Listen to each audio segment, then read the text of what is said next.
الحمد لله نحمده ونستعينه ونؤمن به ونتوكل عليه ونعوذ بالله من شرور أنفسنا ومن سيئات أعمالنا من يهده الله فلا مضل له ومن يضلل فلا هادي له وأشهد أن لا إله إلا الله وأشهد أن محمدا عبده ورسوله أرسله بالهدى ودين الحق ليظهره على الدين كله وكفى بالله شهيدا اللهم صل على محمد وعلى آل محمد كما صليت على إبراهيم وعلى آل إبراهيم وبارك على محمد وعلى آل محمد كما باركت على إبراهيم وعلى آل إبراهيم إنك حميد مجيد أما بعد فإن خير الكلام كلام الله وخير الحديث كتاب الله وخير الهدي هدي محمد صلى الله عليه وسلم وشر الأمور محدثاتها وكل محدثة بدعة وكل بدعة ضلالة أعوذ بالله من الشيطان الرجيم بسم الله الرحمن الرحيم يا أيها الذين آمنوا اتقوا الله حق تقاته ولا تموتن إلا وأنتم مسلمون يا أيها الناس اتقوا ربكم الذي خلقكم من نفس واحدة وخلق منها زوجها وبث منهما رجالا كثيرا ونساء واتقوا الله الذي تساءلون به والأرحم إن الله كان عليكم رقيبا يا أيها الذين آمنوا اتقوا الله وقولوا قولا سديدا يصلح لكم أعمالكم ويغفر لكم ذنوبكم ومن يطع الله ورسوله فقد فاز فوزا عظيما بسم الله الرحمن الرحيم قد أفلح المؤمنون الذين هم في صلاتهم خاشعون സ്നേഹമുള്ള സഹോദരി സഹോദരന്മാരെ, സത്യവിശ്വാസികളെ സത്യവിശ്വാസിനികളെ, ജീവിതത്തിന്റെ എല്ലാ രംഗങ്ങളിലും സദാസമയവും അള്ളാഹു നമ്മെ കണ്ടുകൊണ്ടിരിക്കുന്നുണ്ട് എന്ന ബോധത്തോടുകൂടെ തന്നെ ജീവിക്കണമെന്നും ആരാധനാകർമ്മങ്ങൾ അനുഷ്ഠിക്കണമെന്നും എന്നെയും നിങ്ങളെയും ഞാൻ ഓർമ്മപ്പെടുത്തുകയാണ്. എന്നോടും നിങ്ങളോടുമായി വസിയ്യത്ത് ചെയ്യുകയാണ്. സഹോദരങ്ങളെ, 5 നേരത്തെ നമസ്കാരം നിർവഹിക്കാത്തവരായി നമ്മുടെ കൂട്ടത്തിൽ ആരും ഉണ്ടാകുവാൻ സാധ്യതയില്ല. നമസ്കരിക്കുന്ന ഏതൊരാളെ സംബന്ധിച്ചിടത്തോളം അതിനൊരു സമയം വേണം, അതിനൊരു സ്ഥലം വേണം, അതിനൊരു പ്രത്യേകമായ ഒരു സന്ദർഭത്തെ അയാൾ തയ്യാറാക്കണം.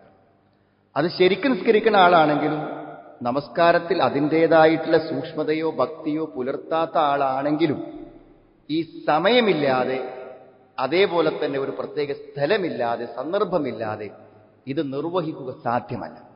അപ്പൊ നമ്മളൊന്ന് ആലോചിച്ച് നോക്കൂ. നിങ്ങൾ ഒരു സമയം നമ്മളതിനു വേണ്ടി മെനക്കെടുത്തുന്നു, അതിന് പ്രത്യേകമായിട്ടുള്ളൊരു സന്ദർഭവും സ്ഥലവും നമ്മൾ സാഹചര്യങ്ങളും ഒരുക്കുമ്പോൾ അത് നേരെ നിർവഹിക്കാതിരിക്കുന്നത് കൊണ്ട് എന്ത് പ്രയോജനമാണ് നമുക്കുള്ളത്? എന്നാൽ അത് അതിൻ്റെതായ രൂപത്തിൽ നിർവഹിക്കുന്നത് കൊണ്ട് നമുക്ക് പറഞ്ഞു തീർക്കാൻ പറ്റാത്ത അത്രയും വലിയ പ്രയോജനമുണ്ട്. മഹാപണ്ഡിതനായിട്ടുള്ള ഇസ്ബിൻ അബ്ദുസ്സലാം റഹിമഹുല്ല പറയുന്ന ഒരു വാക്കുണ്ട്, അത്തകാലിഫു കുല്ലുഹാ റാജിഅത്തുൻ ഇലാ മസാലിഹിൽ ഇബാദ് ഫി ദുനിയാഹും വ ഉഖ്റാ. അല്ലാഹു ഒരടിമയോട് കൽപ്പിച്ച ഏതൊരു കർമ്മം അവൻ പ്രവർത്തിച്ചാലും അവന് ഇഹലോകത്തും പരലോകത്തും ധാരാളക്കണക്കിന് പ്രയോജനങ്ങൾ അവന് ലഭിക്കും എന്നാണ് പറയുന്നത്. നിസ്കാരത്തെക്കുറിച്ചൊന്ന് ആലോചിക്കും നിങ്ങൾ.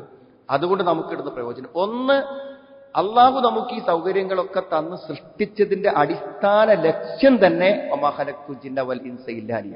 അള്ളാഹ്ക്ക് ഇബാദത്ത് ചെയ്യലാണ്. അപ്പൊ 5 നേരം കൃത്യമായി നിസ്കരിക്കുന്ന ഒരാള് അള്ളാഹു എന്നെ സൃഷ്ടിച്ചതിന്റെ ലക്ഷ്യമായിട്ടുള്ള ആരാധന ഞാൻ നിർവഹിക്കുന്നു എന്ന ചാരിതാർത്ഥ്യം. അതായത് നമ്മുടെ സൃഷ്ടിപ്പിന്റെ ലക്ഷ്യം ശരിക്ക് നിർവഹിക്കാൻ എന്തു മതി? 5 നേരത്തെ നമസ്കാരം കൃത്യതയോടുകൂടെ ചെയ്യുക എന്നുള്ളതാണ്. മാത്രമല്ല ഒരു മനുഷ്യനെ സംബന്ധിച്ചിടത്തോളം അവന്റെ ഇഹലോക പരലോക സുരക്ഷയിൽ ഏറ്റവും പ്രധാനം തെറ്റ് ചെയ്യാതിരിക്കുക, പാപങ്ങൾ ചെയ്യാതിരിക്കുക. എല്ലാ തെറ്റുകളും മനുഷ്യന്റെ ജീവിതത്തെ നശിപ്പിക്കുന്നതാണ്. അള്ളാഹ് എന്തെല്ലാം വിരോധിച്ചിട്ടുണ്ടോ അതൊക്കെ മരുന്നാണെന്നാണ് പണ്ഡിതന്മാർ പറയുന്നത്. നമ്മുടെ ജീവിതത്തിന്റെ സുരക്ഷയ്ക്ക് വേണ്ട മരുന്നാണ്. ആരെങ്കിലും ആ ഹറാമിൽ ഏതെങ്കിലും ഒന്ന് ചെയ്താൽ അത് അവനെ ഏതെങ്കിലും നിലക്ക് പ്രതികൂലമായി രോഗമായി ബാധിക്കാതിരിക്കില്ല. തൻഹ ഇന്ന സ്വലാത്ത തൻഹ അനിൽ ഫഹ്ശാഇ വൽ മുൻകർ. നിസ്കരിക്കുന്നവൻ തെറ്റുകളൊന്ന് വിട്ടു നിൽക്കും, ആ നിസ്കാരം അവനെ തടയുമെന്ന്. നിസ്കാരത്തിന്റെ പ്രയോജനങ്ങളാണ് ഈ പറയുന്നത്. മാത്രമല്ല, ഒരാൾ സുബഹി നിസ്കരിക്കുകയാണെങ്കിൽ ഈ ദിമ്മത്തില്ല, അള്ളാന്റെ കാവൽ. എന്തൊക്കെ അപകടങ്ങൾ നേരം വെളുത്ത് ഇറങ്ങിയാൽ എന്നെയും നിങ്ങളെയും കാത്തിരിക്കുന്നുണ്ട്. അവിടെ ഒരു സുരക്ഷ. ആ സുബഹിക്ക് പള്ളിയിൽ പോയി ജമാഅത്തൊക്കെ നിർവഹിച്ച് തിരിച്ചു വന്നാൽ അന്നത്തെ ദിവസം സേഫായി, അന്നത്തെ ദിവസം സുരക്ഷിതമായി. ചെറിയ കാര്യമല്ലല്ലോ സുഹൃത്തുക്കളെ. ഒരു മനുഷ്യനെ സംബന്ധിച്ചിടത്തോളം അവൻ എന്തെങ്കിലും വിഷമങ്ങളില്ലാത്ത ആരുണ്ട്. അള്ളാഹുവോടൊരു മനുഷ്യൻ ഏറ്റവും അടുത്ത് നിൽക്കുന്ന സമയം എന്ന് പറഞ്ഞാൽ നിസ്കാരത്തിലാണ്. അപ്പോൾ അള്ളാഹിനോട് നേരിട്ട് അടുത്ത് നിന്ന് ഒരു മനുഷ്യന് തന്റെ വിഷമങ്ങൾ പറയാൻ പറ്റുന്ന ഒരു സന്ദർഭമാണ് നിസ്കാരം എന്ന് പറഞ്ഞാൽ.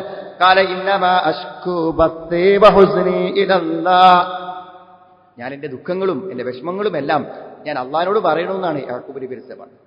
താങ്ങാനാകാത്ത ദുഃഖഭാരങ്ങൾ നിറഞ്ഞു നിൽക്കും. ഇതൊക്കെ പറയാനും എനിക്ക് പടച്ചവനോട് ഞാൻ പറയാണ് എന്ന് പറയുമ്പോൾ കിട്ടുന്നൊരു സമാധാനം സമാശ്വാസം ചെറുതല്ല. അപ്പൊ അള്ളാഹുവോട് തിരിക്ക് നിന്നിട്ട് നമ്മൾ പറയാന്നുള്ളതാണ്. അതന്നെയാണ് വസ്തഈനു ബിസ്സബ്രി വസ്സലാ. നിസ്കാരം കൊണ്ടും ക്ഷമ കൊണ്ടും നിങ്ങൾ അള്ളാഹുവോട് സഹായം തേടുക എന്നൊക്കെ പറഞ്ഞാൽ അങ്ങനെ ധാരാളം പ്രയോജനങ്ങൾ നിസ്കാരം കൊണ്ടുണ്ട്. ഈ നിസ്കാരം അതിന്റെ രൂപത്തിൽ നമ്മൾ നിർവഹിക്കണം. മഹാനായ ഇബ്നു ഖയ്യിം റഹിമഹുല്ലാഹ് അദ്ദേഹത്തിന്റെ ഒരു സുഹൃത്തിനൊരു കത്തെഴുതി. അപ്പൊ ആ സുഹൃത്തിന് കത്തെഴുതിയപ്പോ നിസ്കാരത്തെക്കുറിച്ച്, നോമ്പിനെ കുറിച്ചും സക്കാത്തിനെ കുറിച്ചും ഹജ്ജിനെ കുറിച്ചും ഒന്നും അള്ളാഹ് അങ്ങനെ പറഞ്ഞിട്ടില്ല. അള്ളാഹ് റസൂൽ പറഞ്ഞു, ഖുർറത്തു ഐനീ ഫിസ്സലാ, ഞാൻ സന്തോഷം അനുഭവിക്കുന്നത് നിസ്കാരത്തിലാണ്. അപ്പൊ എന്തുകൊണ്ടാണ് നിസ്കാരത്തിൽ ഇത്രമാത്രം സന്തോഷവും കൺകുളിർമയും ഒരാൾക്ക് കിട്ടാൻ സാധ്യമാകുന്നത് എന്നതിന്റെ 6 കാരണങ്ങൾ ഇബ്നു ഖയ്യിം റഹിമഹുല്ലാഹ് തന്റെ ഒരു സുഹൃത്തിന് എഴുതിയിട്ടുള്ള കത്തിൽ അദ്ദേഹം പറയുന്നുണ്ട്. ഇതിലൊന്നാമത്തെ ഒരു കാര്യം എന്താ വെച്ചാൽ, നമ്മൾ ശ്രദ്ധിച്ചാൽ നമുക്ക് ആ നിസ്കാരത്തിന്റെ ആസ്വാദനം കിട്ടും. നമ്മുടെ നിസ്കാരം ഇതുവരെ നിസ്കരിക്കാത്തൊരു നിസ്കാരമായി മാറും. ഒന്നാമത് അദ്ദേഹം പറഞ്ഞ എന്താ വെച്ചാൽ, നമ്മൾ നിസ്കരിക്കുമ്പോൾ അത് നമ്മളൊരു ആവശ്യമാണെന്നാണ്. എങ്ങനെ ഇപ്പൊ ഞാൻ 5 നേരം നിസ്കരിക്കാതിക്കുക, ഈ സമയത്ത് ഇപ്പൊ എങ്ങനെ ഞാൻ പള്ളിയിൽ പോകാതിക്കുക, ഈ കൂടത്തിന് എങ്ങനെ ഞാൻ നിസ്കാരം ഒഴിവാക്കുക എന്നതാവരുത്. നിസ്കാരം എന്നത് നമ്മുടെ ഒരാവശ്യമാണ്. അതിനുവേണ്ടി സമയവും സന്ദർഭത്തെയും ഒരാൾ കാത്തിരിക്കണം. അതെപ്പോഴുണ്ടാവുള്ളൂ, നിങ്ങൾ ഇഖ്ലാസാവുമ്പോഴുണ്ട്. നിസ്കാരം കൊണ്ട് വേറൊന്നും ഉദ്ദേശിക്കരുത്. നിസ്കാരം കൊണ്ട് വേറൊന്നും ഉദ്ദേശിക്കരുത്. ഇത്രയൊക്കെ സജീവമായിട്ടൊരു പൊതുപ്രവർത്തകനാണ് അയാൾ, എന്നിട്ടും അയാൾ നിസ്കരിക്കണ്ടല്ലോ. എന്തൊരു തിരക്കുള്ള കച്ചവടക്കാരനാണ്, എന്നിട്ടും അയാൾ നിസ്കരിക്കണ്ടല്ലോ. അയാൾ എന്തൊരു സമയമില്ലാത്ത ഡോക്ടറാണ്, അയാൾ നിസ്കരിക്കണ്ടല്ലോ. ഇതൊന്നും നമ്മൾ മനസ്സിൽ പറ്റില്ല. എന്താ എപ്പോഴാണെങ്കിൽ ഇങ്ങനെ പള്ളിക്ക് പോകും, 5 നേരം അയാൾ പള്ളിക്ക് പോകും. അത്ര ശ്രദ്ധയാണ്, സൂക്ഷ്മത. ഇതിനൊന്നും വേണ്ടി നിസ്കരിക്കണോന് അതിന്റെ ഒരു ഭാരം താങ്ങാൻ പറ്റില്ല. നേരെ മറിച്ച് എന്റെ ഒരു ആവശ്യമായി നിസ്കരിക്കുന്നവര് നമസ്കാരത്തിൽ എന്ത് ചെയ്യും, അതിന്റെ ആസ്വാദനം കിട്ടുന്നതാണ്. രണ്ടാമത് അദ്ദേഹം പറഞ്ഞെന്താന്ന് വെച്ചാൽ, നിസ്കരിക്കണ സമയമുണ്ടല്ലോ, ആ സമയം നിസ്കാരത്തിന് കൊടുക്കണം എന്നാണ്. ആ സമയത്ത് നമ്മളെ കച്ചവടത്തിന് കണക്കൂട്ടാനോ അല്ലെങ്കിൽ വേറെ എന്തെങ്കിലും ടെൻഷൻ തീർക്കാനോ ഒന്നും പറ്റില്ല. നിസ്കാരത്തിന് അനുവദിച്ചത് 3 മിനിറ്റ് ആണെങ്കിൽ ആ 3 മിനിറ്റ് പൂർണ്ണമായിട്ട് നിസ്കാരത്തിന് കൊടുക്കണം.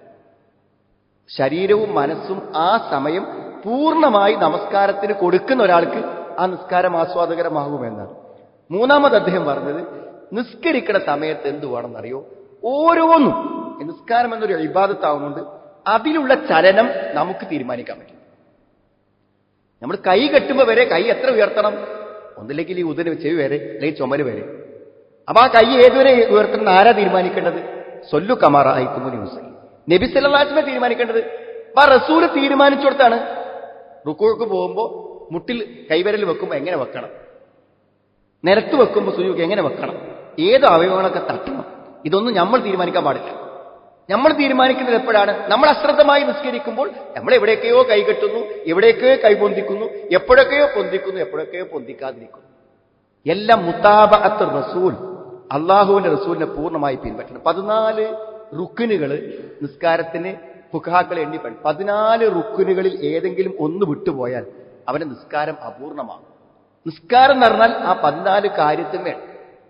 ഒന്ന് ഖിയാമ് നിൽക്കണം, അതേപോലെ തന്നെ തക്ബീറത്തുൽ ഇഹ്റാം, അത് കൃത്യമായി ചെയ്യണം. വരിക ചില ആൾക്കാർ റുക്കൂ കിട്ടാൻ വേണ്ടി ഇങ്ങോട്ട് എന്ത് ചെയ്യുന്നത്, ഓടി വന്ന് തക്ബീറത്തുൽ ആ നേരെ പോകും, നേരെ പോകും. ആ തക്ബീറത്തുൽ ഇഹ്റാം അതിന്റെ കോലത്തിൽ നമ്മൾ കെട്ടണം. അതേമാതിരി ഫാത്തിഹ വളരെ കൃത്യതയോടെ ഓതണം. റുക്കൂ വേണം, റുക്കൂ എന്നുള്ള നിവരൽ. അതേപോലെ തന്നെ സുജൂദിൽ അലൽ അഅ്ദാഇ സബഅ 7 തട്ടണ കാര്യം ഇങ്ങനെ പൊതിച്ചു പിടിക്കാൻ പറ്റില്ല. 7 അവയവങ്ങളും നിലത്ത് സ്പർശിച്ചാലേ സുജൂദാവുള്ളൂ. സുജൂദ് ശരിയായാലേ നിസ്കാരം എന്ത് ചെയ്യുള്ളൂ, ശരിയാവുള്ളൂ. അതേപോലെ തന്നെ ഇഅ്തിദാല്, അതേപോലെ 2 സുജൂദുകൾക്കിടയിലുള്ള ഇരുത്തം, എല്ലാ പ്രവൃത്തി ചെയ്യുമ്പോഴും അത് അടക്കം തുമഅ്നീനത്ത്. നമുക്കാണ് ചില ആൾക്കാർ നിസ്കരിക്കുമ്പോൾ നെറ്റി തട്ടുമ്പോൾ ഷോക്കേറ്റ പോലെ നെറ്റി ഉയർത്തുന്ന ആൾക്കാരെ കാണാൻ പറ്റും. തുമഅ്നീനത്തില്ലേ, അയാൾ ചെയ്ത സുജൂദൊക്കെ വെറുതെയായി, അയാൾ ചെയ്ത റുക്കുവൊക്കെ വെറുതായി, അയാൾ നിസ്കരിച്ചിട്ടില്ല എന്നാണ്, നിസ്കരിക്കാത്തവനെ പോലെ ആയി എന്നാണ്. അതേപോലെ തന്നെ അതിന്റെ ക്രമം എങ്ങനെയാണോ പഠിപ്പിച്ചത് ആ ക്രമത്തിൽ വേണം. അവസാനത്തെ അത്തഹിയാത്ത് വേണം. അതേപോലെ തന്നെ നബിയുടെ പേര് സലാത്ത് ചെല്ലണം, സലാം വീട്ടണം. ഇങ്ങനെ 10-14 കാര്യങ്ങളിൽ ഒന്ന് വിട്ടുപോയി. ഈ 14ഉം ശ്രദ്ധയോടുകൂടെ ഒരാൾ നിർവഹിക്കുമ്പോഴാണ് നിസ്കാരത്തിലേക്ക് അയാൾ തന്റെ ശ്രദ്ധ പൂർണ്ണമായി കൊടുക്കുന്നത്. 4-മത്തെ എന്താന്ന് വിചാരിച്ചാൽ നമ്മൾ എവിടെ നിൽക്കണത് ആ സ്ഥലകാല ബോധം നഷ്ടപ്പെടാൻ പാടില്ല. എന്നെ നിസ്കരിക്കാൻ വേണ്ടി നിന്നോണ്ട് ഞാൻ നിസ്കാരത്തിലാണെന്നുള്ള ചിന്തയിൽ നിന്ന് ഒരു മിനിറ്റ് പുറത്തു പോകാൻ പറ്റില്ല. ഞാൻ അള്ളാഹുവിന്റെ മുമ്പിൽ വന്ന് നിസ്കരിക്കാൻ നിൽക്കുകയാണ് എന്നുള്ള ആ ബോധമുണ്ടല്ലോ, അതാണ് ശരിക്കും ഇഹ്സാൻ എന്ന് പറയുന്നത്. അൻതഅ്ബുദ റബ്ബക കഅന്നക തറാഹു. പടച്ചോൻ അങ്ങനെ നോക്കി നിൽക്കുകയാണ്, പടച്ചോന്റെ മുമ്പിൽ ഞാൻ അങ്ങനെ അശ്രദ്ധമായി നിൽക്കാൻ പറ്റും, അലസമായി നിൽക്കാൻ പറ്റും, ഞാൻ വേറെ ഇങ്ങനെ അന്തം വിട്ട് നിൽക്കാൻ പറ്റും. അള്ളാഹുവിന്റെ മുമ്പിലാണ് നിൽക്കുന്നത് എന്ന ശരിയായ ബോധത്തിലായിരിക്കണം.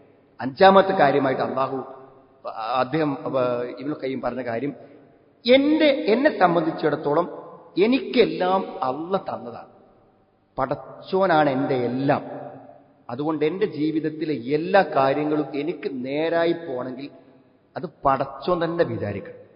അതുകൊണ്ട് ഈ സമയം ഞാൻ വേറൊന്നും ചിന്തിക്കാതെ അള്ളാഹ്ക്ക് കൊടുത്താൽ, പൂർണ്ണമായും കൊടുത്താൽ എൻ്റെ എല്ലാ കാര്യങ്ങളും അള്ളാഹു സാധിപ്പിച്ചു തരും എന്ന നിലയ്ക്ക് എന്ത് ചെയ്യാം, എല്ലാം നമുക്ക് നമ്മുടെ നിസ്സഹായതയെ ബോധ്യപ്പെടുത്തി അള്ളാഹുവിലുള്ള നമ്മുടെ ആ ഇൽത്തിജ, അള്ളാഹുവിൽ അഭയം തേടാനുള്ള ആ മനസ്സ് വളരെ പ്രധാനമായ കാര്യം. പിന്നെ മറ്റൊന്നെന്താ വെച്ചാൽ, അവസാനം എല്ലാവർക്കും എന്താ പറ്റിയ നിസ്കാരത്തിന് കുഴപ്പം അങ്ങനെ ആലോചിക്കരുതാണ്. എന്റെ നിസ്കാരം ഞാൻ ശ്രദ്ധിച്ചില്ലെങ്കിൽ അപൂർണമാവും, തക്സീർ ഉണ്ടാവും, ന്യൂനത വരും. ആ ന്യൂനത വരുത്താതെ വളരെ കൃത്യതയോടെ നിസ്കരിക്കണം, ശരിയാക്കണം നിസ്കാരം എപ്പോഴും എന്ന ബോധത്തോടെ നിസ്കരിക്കുന്ന ഒരാളുടെ നമസ്കാരം പൂർണ്ണമാകുന്നതാണ്. സത്യത്തിൽ സുഹൃത്തുക്കളെ, പൂർണ്ണമായ മനസ്സോടുകൂടെ ഞാൻ നേരത്തെ പറഞ്ഞ പോലെ ഈ സമയവും ഈ സന്ദർഭവും എല്ലാം പൂർണ്ണമായി അള്ളാഹുവിന് നൽകുന്ന ഒരാളെ സംബന്ധിച്ചിടത്തോളം മാത്രമേ എന്ത് ചെയ്യുള്ളൂ, വിജയം ഉണ്ടാവുള്ളൂ. പണ്ഡിതന്മാർ പറയും 5 തരം നിസ്കാരക്കാരുണ്ട്. അപ്പൊ നമ്മളെ നിസ്കാരം ഏതാന്ന് നമുക്കിത് മനസ്സിലാക്കാം. 1-മത്തെ ലാലിമുൽ നഫ്സിഹിദാണ്. എന്താ 1-മത്തെ ആള്? നിസ്കരിക്കാണ്, അതിനോട് യാതൊരു നീതി പുലർത്തും. ഒന്നെടുക്കുമ്പോൾ മുഴുവൻ അവയവങ്ങൾ നനഞ്ഞോ നോക്കൂല, ഈ നിസ്കാരം ഏതാന്ന് ഓർമ്മ ഉണ്ടാവില്ല, എങ്ങനെയെന്ന് ഓർമ്മ ഉണ്ടാവില്ല, പ്രാർത്ഥന ചെല്ലിയിൽ ഇറക്കകത്ത് ഏതാ, ഇറക്കകത്ത് 3 എണ്ണായോ 4 എണ്ണായോ 2 എണ്ണായോ, ഒരു ബോധമില്ലാത്ത ഒരു നിസ്കാരം.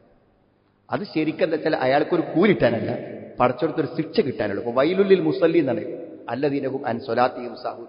നിസ്കരിക്കുക എന്നുള്ള ഒരു കടമ കഴിക്കാൻ വേണ്ടി മാത്രമുള്ള ഒരു പരിപാടി. അങ്ങനെ നിസ്കരിക്കുന്ന ആൾക്കാണ് ഒരു വരുന്നവും പോണതും അറിയില്ല, അത്ര പെട്ടെന്ന് പരിപാടി കഴിഞ്ഞ് പോകുന്ന, ഒന്നിലും പൂർണ്ണതല്ലാത്ത ആൾക്കാർ. 2-മത്തെ എന്താ വെച്ചാൽ നോക്കിയ നിസ്കാരത്തിന്റെ ഒക്കെ ഉണ്ടാവും, അതിന്റെ അർക്കാനുകളും എല്ലാ കാര്യങ്ങളും ഒക്കെ ഉണ്ടാവുന്നതാണ്. പക്ഷെ മനസ്സ് മാത്രം നിസ്കാരത്തിൽ കെട്ടിയിട്ടുണ്ട്. അതാ 2-മത്തെ വിഭാഗം. ഏത് നിസ്കാരത്തിന്റെ എല്ലാ പരിപാടിയും റുക്കൂ സുജൂദും ഒക്കെ ഉണ്ടാവും, ചിലരൊക്കെ ചെയ്യും, പക്ഷെ മനസ്സ് മാത്രം നിസ്കാരത്തിലില്ല. നിസ്കാരത്തിൽ എവിടെയോ എന്തെയോ ആലോചിച്ച് നിൽക്കുന്ന 2. 3-മത്തെ നിസ്കാരക്കാരൻ ആരാ വെച്ചാൽ, 3-മത്തെ നിസ്കാരം എന്ന് പറഞ്ഞാൽ നിയമങ്ങളെല്ലാം കൃത്യമായി പാലിക്കും, അതേപോലെ തന്നെ ചിന്തകളെ നിയന്ത്രിക്കും. പക്ഷേ അതേ സമയം എന്ത് ചെയ്യും, ചില സന്ദർഭങ്ങളിലൊക്കെ ചില അശ്രദ്ധകൾ വന്നു പോകും. അയാൾ പരമാവധി ശ്രമിച്ചിട്ടും അയാൾക്ക് പ്രതിഫലം ഉണ്ടാവും, യാതൊരു സംശയമില്ല. എന്നാൽ 4-മത്തെ ഘട്ടത്തിൽ അതിലും അതിന്റെ അപ്പുറത്തൊന്നുമില്ല. എല്ലാ നിയമങ്ങളും പാലിച്ച് എല്ലാം കൃത്യതയോടെ നിർവഹിച്ച് ആ നമസ്കാരത്തിന് സമ്പൂർണമായ ശ്രദ്ധ, അത് നിസ്കാരത്തിൽ മാത്രമല്ല, നിസ്കാരത്തിലേക്ക് വരുമ്പോഴും പുറപ്പെടുമ്പോഴും അതിന്റെ ഉളുവിലും എല്ലാം ആ നിസ്കാരം എന്നതിന്റെ പ്രാധാന്യത്തെ എല്ലാ നിലക്കും പരിഗണിച്ചുകൊണ്ടുള്ള ഒന്നാണ്. 5-മത്തത് പറയുമ്പോൾ ഇതിന്റെ അപ്പുറത്തേക്ക് എന്താ പറയുന്നത്?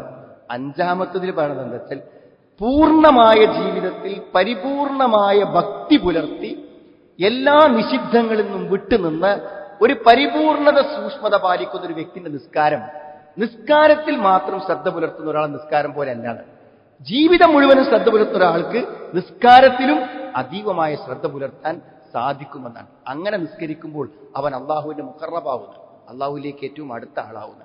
ഏതായിരുന്നാലും നിസ്കാരത്തിന് പ്രതിഫലം ലഭിക്കുന്ന രൂപത്തിൽ നിസ്കാരം നിർവഹിക്കാൻ ശ്രമിക്കണം. അപ്പൊ സുഹൃത്തുക്കൾ, ഇത് കേൾക്കുമ്പോൾ നമുക്ക് എന്താ തോന്നുന്നത്? എന്റെ നിസ്കാരം എനിക്ക് ഭക്തിപൂർണ്ണമാക്കണം, അതിനിപ്പോ എന്താ ചെയ്യാൻ? ഞാൻ നിങ്ങൾ ഓതി വെച്ച സൂറത്തുൽ മുഅ്മിനൂൻ, ഖദ് അഫ്ലഹൽ മുഅ്മിനൂൻ എന്ന് പറഞ്ഞാൽ വിജയിക്കുക എന്ന് പറഞ്ഞാൽ എന്താണോ ഒരു വിശ്വാസിക്ക് ആവശ്യം, എന്താണോ ഒരു മനുഷ്യൻ ആവശ്യം, അത് മുഴുവൻ കിട്ടാൻ ഈ പറയണ കാര്യങ്ങൾ ചെയ്താൽ മതി എന്നാണ്. അതിൽ ഒന്നാമത് പറഞ്ഞെന്താ അറിയോ? അല്ലദീനഹും ഫീ സ്വലാത്തിഹിം ഖാശിഊൻ. അവർ നിസ്കാരത്തിൽ ഭക്തി കാണിക്കുന്നതാണ്. നിസ്കാരത്തിൽ ഭക്തി കാണിക്കും. നിസ്കരിക്കുന്നല്ലോ പറഞ്ഞ്, നിസ്കാരത്തിൽ എന്ത് ചെയ്യും? ഭക്തി കാണിക്കും. നിസ്കാരത്തിൽ എങ്ങനെ ഭക്തി കാണിക്കുക? ഹുവ ഹുളൂറുൽ ഖൽബ് ബൈന യദയില്ലാഹി തആല. നമ്മുടെ ഹൃദയത്തെ അള്ളാന്റെ മുമ്പിൽ നിർത്തുക. നമ്മുടെ ഹൃദയത്തെ, നിസ്കരിക്കണമെന്നത് ശരീരത്തിൽ, നമ്മുടെ ഹൃദയത്തെ, നമ്മുടെ മനസ്സിനെ അള്ളാഹുവിന്റെ മുമ്പിൽ നിന്ന് ആ മനസ്സ് പതറാതെ, മനസ്സ് തെറ്റിപ്പോകാതെ നിലനിർത്താൻ കഴിയുന്നതിനെയാണ് ഖുശൂ എന്ന് പറയുന്നത്. നമ്മളെ നിസ്കാരത്തെ പ്രതികൂലമായി ബാധിക്കുന്ന എല്ലാ ചിന്തയും നിങ്ങൾ ആലോചിക്കും. നിങ്ങൾ വെറുതെ നമ്മൾ ഇരിക്കുമ്പോൾ നമ്മൾ എന്തെങ്കിലും ആലോചിക്കും? ഒന്നും ആലോചിക്കണം. പക്ഷെ നിസ്കാരത്തിൽ നിന്നാൽ ഒരു നിലക്കും ആലോചിക്കേണ്ടതില്ലാത്ത തികച്ചും അപ്രസക്തങ്ങളായ ഉദ്കുർ കഥ, അതാലോചിച്ചോ ഇതാലോചിച്ചോ എന്ന് പറഞ്ഞ് പിശാച് നമ്മളിട്ട് വന്ന ആ നിസ്കാരം കഴിയുന്നത് വരെ ചിന്തിക്കാനുള്ള വിഷയങ്ങൾ നമുക്ക് പറഞ്ഞ് നമ്മൾ വസ്വാസ് ഉണ്ടാക്കിക്കൊണ്ടിരിക്കും. ആ ചിന്തകളെ ഇല്ലാതാക്കുക. മറ്റൊന്ന് മുസ്തഹ്ദിറൻ ജമീഅ മാ യഖൂലുഹു വയഫ്അലുഹു ഫി സ്വലാത്തി. നിസ്കാരത്തിൽ ചെയ്യുന്ന വാക്ക് പ്രവൃത്തി എല്ലാം മനസ്സാന്നിധ്യത്തോടെ നിർവഹിക്കുക. അപ്പൊ നമ്മുടെ കൂട്ടത്തിൽ ആരെങ്കിലും നിസ്കാരത്തിൽ ചെല്ലിന്റെ അർത്ഥം പഠിക്കാത്തവരുണ്ടെങ്കിൽ ഇന്ന് പോയി അത് പഠിക്കാം. നിസ്കാരത്തിൽ ചെല്ലിന്റെ പ്രാർത്ഥന അർത്ഥം അറിയാത്ത ആൾക്കാരുണ്ടെങ്കിൽ അത് നമ്മൾ പഠിക്കണം. കാരണം അത് നമ്മൾ ആലോചിച്ച് നിൽക്കുമ്പോഴല്ലേ നമ്മൾ പറയുന്നത് എന്താണെന്ന് അറിയാതെ എങ്ങനെ സുഹൃത്തുക്കളെ നമ്മൾ ആ വാക്കുകളിൽ കേന്ദ്രീകരിക്കും. അപ്പൊ ഭക്തി കിട്ടണം എന്നുണ്ടെങ്കിൽ പറയുന്നതും പ്രവർത്തിക്കുന്നതും എന്താണെന്ന് മനസ്സിലാക്കിയിട്ട് അതിന്റെ കൂടെ നിൽക്കണം. നിങ്ങൾ അയച്ചൊക്കെ നിങ്ങൾ 4 റക്അത്തുണ്ടെങ്കിൽ 4 റക്അത്തിന് നമ്മൾ ഫാത്തിഹ ആവർത്തിച്ച് ഓതൂലേ? ഈ ഫാത്തിഹ നമ്മൾ ഓതുമ്പോൾ അൽഹംദുലില്ലാഹി റബ്ബിൽ ആലമീൻ എന്ന് പറയുമ്പോൾ അള്ളാഹ് നമുക്ക് മറുപടി പറയുന്നതാണ്. ഹമിദനി അബ്ദി, എന്റെ അടിമ എന്നെ സ്തുതിച്ചു. ഓരോന്ന് പറയുമ്പോൾ അർറഹ്മാൻ റഹീം മാലിക് യൗമിദ്ദീൻ എന്നൊക്കെ പറയുമ്പോൾ അള്ളാഹ് അതിനോട് പ്രതികരിക്കുന്നതാണ്. അപ്പൊ നമ്മൾ എത്ര ശ്രദ്ധയോടെ സൂക്ഷ്മതയിൽ ഫാത്തിഹ 4 എണ്ണത്തിലുണ്ട്.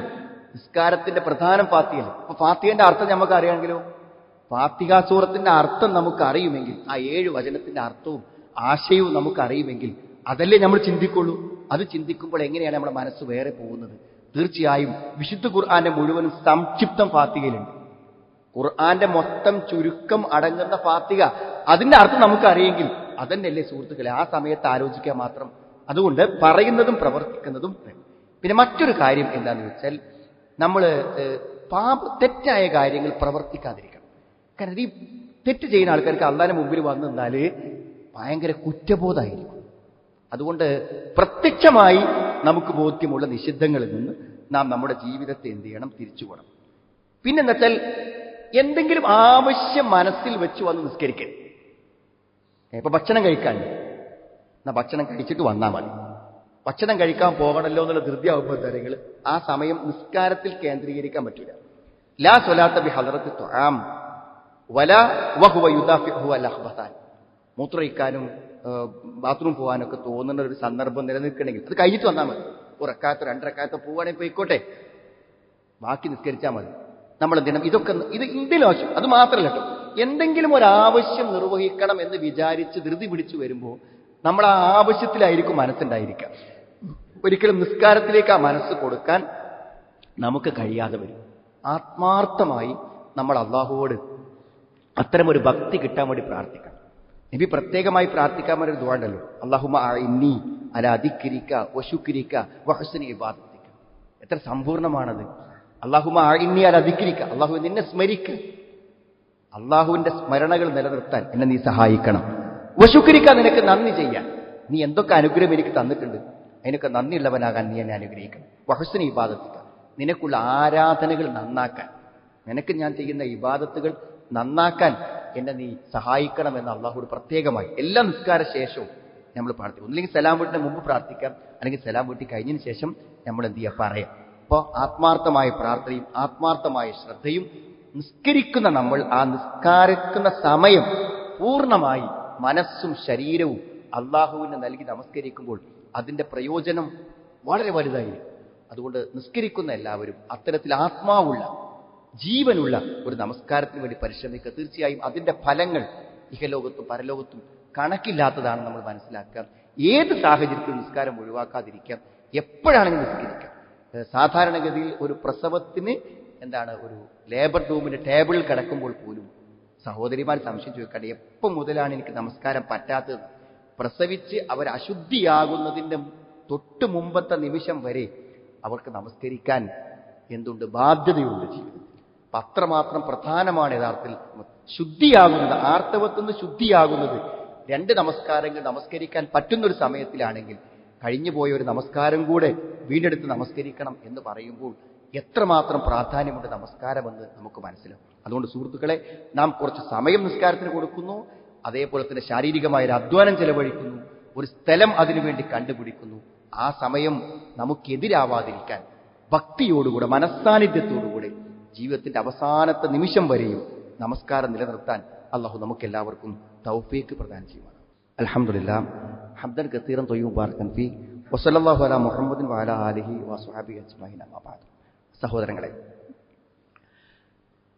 അള്ളാഹുവിനെ സൂക്ഷിച്ച് ജീവിക്കണമെന്ന് ഒരിക്കൽ കൂടെ ഓർമ്മപ്പെടുത്തുന്നുണ്ട്. വയനാട്ടിൽ നമ്മളെല്ലാവരും അവിടുത്തെ ദുരന്തങ്ങളുടെ ചിത്രങ്ങൾ എല്ലാവരുടെ കയ്യിലും മൊബൈലിലോട്ട് ഇങ്ങനെ കണ്ടുകൊണ്ടിരിക്കുകയാണ്. ഇപ്പൊ സാധാരണഗതിയിൽ അവിടെ വീടുകൾ നഷ്ടപ്പെട്ടു പോയത്, ജീവൻ നഷ്ടപ്പെട്ടു പോയത്, ധാരാളം മനുഷ്യ അവയവങ്ങൾ ഈ പുഴയിൽ നിന്നൊക്കെ വീണ്ടെടുത്ത് അത് സംസ്കരിക്കുന്നത്, എന്തൊക്കെ രംഗങ്ങൾ നമ്മൾ കാണുന്നുണ്ട്. അപ്പൊ ആ സമയത്ത് നമ്മൾ ആലോചിക്കുന്ന കാര്യം, നബി സ്വല്ലല്ലാഹു അലൈഹി വസല്ലം കുറേ നന്മകളെ കുറിച്ച് പറഞ്ഞു. ഒരു മനുഷ്യൻ ചെയ്യാൻ പറ്റിയ കുറേ നന്മകൾ പറഞ്ഞു. അപ്പൊ ആദ്യം പറഞ്ഞു, ബൈനമാ റജുൽ യംശി ബി തുരീഖിൻ വജദ ഹുസ്ന ഷൗക്കിൻ അല തുരീഖി ഫ, വഴിയിലൊരു മുള്ളിന്റെ കൊമ്പ് കണ്ടു, അത് വെട്ടിമാറ്റി. അപ്പൊ അയാളുടെ അള്ളാഹു നന്ദി കാണിച്ചു, അയാളതൊക്കെ പുറത്തുകൊടുത്തു. എല്ലാം പുറത്തുകൊടുത്ത് അയാൾക്ക് എന്ത് ചെയ്തു, പാപങ്ങളൊക്കെ അള്ളാഹു പരിഹരിച്ചു. പിന്നെ നബി പറഞ്ഞു, അശ്ശുഹദാഉ ഖംസ, 5 ആളുകൾ രക്തസാക്ഷികളാണ്. രക്തസാക്ഷി എന്ന് പറയാൻ കാരണം രക്തസാക്ഷിന്റെ അതേ പ്രതിഫലം കിട്ടുമെന്ന അർത്ഥം പറയുന്നുണ്ട്. അല്ല, അവർ സ്വർഗം സാക്ഷ്യം വഹിക്കുന്നവരാണ്, സ്വർഗം കിട്ടുന്നവരാണെന്ന് പറഞ്ഞു. എന്തായാലും എല്ലാ പാപങ്ങളും പൊറുക്കപ്പെടും. അള്ളാഹുവിന്റെ മാർഗത്തിൽ കൊല്ലപ്പെട്ട രക്തസാക്ഷിയാണെങ്കിൽ അത് കുടിപ്പിക്കൊന്നും വേണ്ട. എന്നാൽ നേരെ മറിച്ച് ഈ പറയുന്ന രക്തസാക്ഷികൾ, 5 രക്തസാക്ഷികൾ, ഒന്നെന്താണ് അൽ മതഊൻ, പിന്നെ ഈ രോഗങ്ങൾ ബാധിച്ച ആളുകൾ, അതേപോലെ തന്നെ വൽ മബുത്തൂൻ, വയറിൽ രോഗങ്ങളുള്ള ആളുകൾ, വൽ ഗരീഖ്, മുങ്ങി മരിച്ച ആൾ, അതേപോലെ തന്നെ വസാഹിബുൽ ഹദം എന്ന് പറഞ്ഞ പോലെ ചുമരോ മതിലോ വീടോ ഒക്കെ ഒളിഞ്ഞു ചാടിയിട്ട് അതിൻ്റെ ഉള്ളിൽപ്പെട്ട് മരിക്കുന്ന ആളുകൾ, അതേപോലെ തന്നെ വശഹീദ് ഫീ സബീലില്ലാഹ്, അള്ളാഹുവിന്റെ മാർഗ്ഗത്തിൽ രക്തസാക്ഷിയാകുന്ന ആളുകൾ. അപ്പോൾ അത് പിന്നെ കുത്തുകൊണ്ട് എന്തെങ്കിലുമൊക്കെ മരണപ്പെട്ട ആളുകൾ. അപ്പൊ ഇങ്ങനത്തെ ആളുകൾ അത്രയും ഭീകരമാണ് ആ മരണരംഗങ്ങൾ. അപ്പം മരിക്കുമ്പോൾ ഉണ്ടാവുന്ന ആ ഒരു ദുരന്തത്തിന്റെ ആഴത്തിനനുസരിച്ച്, ആ മനുഷ്യൻ സഹിക്കുന്ന ബുദ്ധിമുട്ടിനനുസരിച്ച് കൊണ്ടുള്ള പ്രതിഫലം അള്ളാഹു കൊടുക്കുന്ന മനസ്സിലാക്കണം. അപ്പൊ ദുനിയാവിനെ വെച്ച് അവലോകനം ചെയ്യുമ്പോൾ ഒരു ജീവൻ നഷ്ടപ്പെട്ടു പോയി, കുടുംബത്തിലെല്ലാം നഷ്ടപ്പെട്ടു പോയി എന്ന് ചിന്തിക്കുമ്പോഴും പരലോകത്തിൽ നമ്മൾ വിശ്വസിക്കുമ്പോൾ സ്വർഗം കിട്ടുമെങ്കിൽ ഇവിടുത്തെ നഷ്ടങ്ങൾ വല്ലതും നഷ്ടമാണോ സുഹൃത്തുക്കളെ? ഇനി അതുമാത്രമല്ല, ഇനി സ്വത്തുക്കൾ പോയ ആളുകൾ, ലക്ഷക്കണക്കിന് രൂപ പോയ ആളുകളുടെ ഇന്ന ഇളമൽ ജസാ മഅ ഇളമിൽ ബലാ, ഏറ്റവും വലിയ പ്രതിഫലം, ഏറ്റവും വലിയ പരീക്ഷണമൊക്കെ കിട്ടാം. അപ്പൊ പരീക്ഷണത്തിന്റെ ആഴം എത്ര വലുതാണോ അത്രമാത്രം പ്രതിഫലം കിട്ടുന്ന അള്ളാഹു ഒരു കൗമിനെ ഇഷ്ടപ്പെട്ടു കഴിഞ്ഞാൽ അവരെ അള്ളാഹു പരീക്ഷിക്കും. പക്ഷെ എന്താ, പരീക്ഷണങ്ങൾ എത്ര തീവ്രമാണെങ്കിലും വമൻ റളിയ ഫലഹു റിള, അവൻ തൃപ്തിപ്പെട്ടാൽ അള്ളാഹുവിന് തൃപ്തി കിട്ടും. വമൻ സഖിത ഫലഹു സഖ്, അവൻ അതിലെ അനിഷ്ടം പ്രകടിപ്പിച്ചാൽ അള്ളാഹുവിന്റെ കോപമാണ് ഉണ്ടാവും. എന്തു വന്നാലും അള്ള തന്നതല്ലേ എന്ന് വിചാരിക്കാൻ ഒരാൾക്ക് എന്ത് ചെയ്യണം, പറ്റുമെന്നാണ്. മാ യസാലുൽ ബലാഉ ബിൽ മുഅ്മിനി വൽ മുഅ്മിനത്തി ഫി നഫ്സിഹി വവലദിഹി വമാലിഹി ഹത്താ യൽഖല്ലാഹ വമാ അലൈഹി ഖതിയ. ഇങ്ങനെ ബുദ്ധിമുട്ടും പ്രയാസങ്ങളും വിശ്വാസിക്ക് ഉണ്ടായിക്കൊണ്ടേയിരിക്കും. അവസാനം ഇതൊക്കെ പാടെ സഹിച്ച് മരിച്ചു പോകുമ്പോൾ അവന്റെ ഒരു പാപം ബാക്കി ഉണ്ടാവില്ല. എല്ലാം ഈ ദുരന്തങ്ങളിൽ അവനില്ലാതായിട്ടുണ്ടായിരിക്കുമെന്നാണ്. അത്ര വലിയ പ്രതിഫലമാണ്. അപ്പോ ഇവരൊക്കെ വലിയ ഹതഭാഗ്യരാണെന്ന് വിചാരിക്കരുത് സുഹൃത്തുക്കളെ. അവിടെ എത്ര നഷ്ടത്തിന്റെ ആഴം എത്ര തീവ്രമാണെന്ന് നമ്മൾ വീഡിയോയിൽ കാണുമ്പോൾ അവിടെ പ്രതിഫലവും അത്ര തീവ്രമാണെന്ന് ആലോചിക്കണം. രക്തസാക്ഷിത്വം എന്നത് നമ്മളൊക്കെ അള്ളാഹുവോട് പ്രാർത്ഥിച്ചു വാങ്ങേണ്ട അത്രയും വലിയൊരു പദവിയാണ്. മരിക്കുമ്പോൾ തന്നെ എല്ലാ പാപം പൊറുക്കപ്പെട്ടു പോകുന്ന, കടമല്ലാത്തതെല്ലാം പൊറുക്കപ്പെട്ടു പോകുന്ന ഒരു സന്ദർഭമാണ്. അതുകൊണ്ട് ആ ദുരന്തങ്ങളിൽ അകപ്പെട്ടു പോയ ആളുകൾക്ക് ആ രക്തസാക്ഷിത്വത്തിന്റെ പ്രതിഫലവും അവിടെ നഷ്ടങ്ങൾക്കെല്ലാം കണക്കില്ലാത്ത പ്രതിഫലവും അള്ളാഹു പരലോകത്ത് പ്രദാനം ചെയ്യുമാറാവട്ടെ. എല്ലാ ദുരന്തങ്ങളിൽ നിന്നും പ്രതിസന്ധികളിൽ നിന്നും അള്ളാഹു നമ്മെ എവരെയും കാത്തുരക്ഷിക്കുമാറാവട്ടെ. ദുരന്തങ്ങളിൽപ്പെട്ട ആളുകൾക്ക് ക്ഷമിക്കുവാനുള്ള മനസ്സ് അള്ളാഹു പ്രദാനം ചെയ്യുമാറാവട്ടെ. സഹോദരങ്ങളെ, പല ആളുകളും രോഗങ്ങൾ അനുഭവിക്കുന്നത്, നമ്മുടെ ജുമാക്കൊക്കെ അല്പം രോഗമാണെങ്കിൽ പോലും വന്നിരിക്കാൻ പരിശ്രമിക്കുന്ന ആളുകൾ, അത്തരം ആളുകളൊക്കെ ഒരു നിലക്കും പള്ളിയിൽ വരാൻ കഴിയാത്ത ആളുകൾ അള്ളാഹുവിടെ രോഗങ്ങളെ സുഖപ്പെടുത്തി കൊടുക്കുമാറാം. അള്ളാഹുവെ അവിടെ വേദനകളെ, വിഷമങ്ങളെ നീ നീക്കി കൊടുക്കണം. അവിടെ മനസ്സുകൾക്ക് നീ സമാധാനം പ്രദാനം ചെയ്യും. ഇത്രയും വലിയ രോഗങ്ങളാണെങ്കിൽ നീ ശിഫയാക്കുന്നവരാണ്, സുഖപ്പെടുത്തുന്നവരാണ്. നീ അവർക്കതിന് ശമനം നീ പ്രദാനം ചെയ്യണമേ റഹ്മാനെ. ഞങ്ങളുടെ ഇണകളിൽ നിന്ന് സന്താനങ്ങൾ ഞങ്ങൾക്ക് നീ കൺകുളിപ്പ് പ്രദാനം ചെയ്യണമെന്നാണ്. എല്ലാ തെറ്റുകളും പുറത്ത് നിന്റെ അടുക്കൽ ഭക്തിയോടുകൂടെ വിശ്വാസത്തോടുകൂടെ വന്നെത്തുന്ന സദ്വൃത്തരിൽ ഞങ്ങളെ എല്ലാവരും ഉൾപ്പെടുത്തണമെന്നാണ്. നമസ്കാരം ഭയഭക്തിയോടുകൂടി മനസ്സാന്നിധ്യത്തോട് നിർവഹിക്കാനുള്ള തൗഫീഖ് ഞങ്ങൾക്ക് പ്രദാനം ചെയ്യണമെന്നാണ്.